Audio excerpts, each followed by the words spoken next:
சுமார் 65 வருஷங்களுக்கு முன்னாடி இரவு நேரத்துல நடந்து வரும்போது ஒரு கர்ப்பிணி பெண் முனி நடமாட்டத்தை பார்த்து அரண்டு போனதுனால அவங்களுக்கு திடீர்னு தீராத வயிறு வலி ஏற்பட்டிருக்கு. உடனே குடும்பத்தினர் சாமியாடி தாத்தாவை கூப்பிட்டு வந்து அந்த பெண்ணுக்கு விபூதி போட சொல்லிருக்காங்க.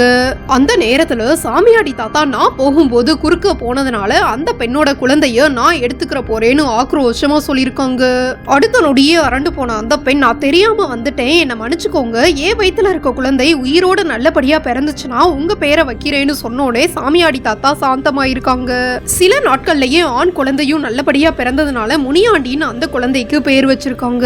இந்த விஷயம் நடந்து சில மாதங்களுக்கு அப்புறம் யதார்த்தமா குறி சொல்றதுக்காக வந்த ஒரு மனிதர் அவங்க வீட்டுக்குள்ள ஓடி போய், சாமியாடி, நான் மொட்டை கோபுரத்து முனியாண்டி வந்திருக்கேன், என்னோட அடையாளமே கோபுரம் தான், குழந்தையோட பேரான முனியாண்டின்றத மாத்திட்டு கோபுரம்னு வைங்கன்னு சொல்லிட்டாங்களாம். உடனே அந்த பெண் கோபுரம்னு பேரை மாத்தி வச்சதாகவும் அந்த குழந்தை நல்லபடியா வளர்ந்ததாகவும் சொல்றாங்க.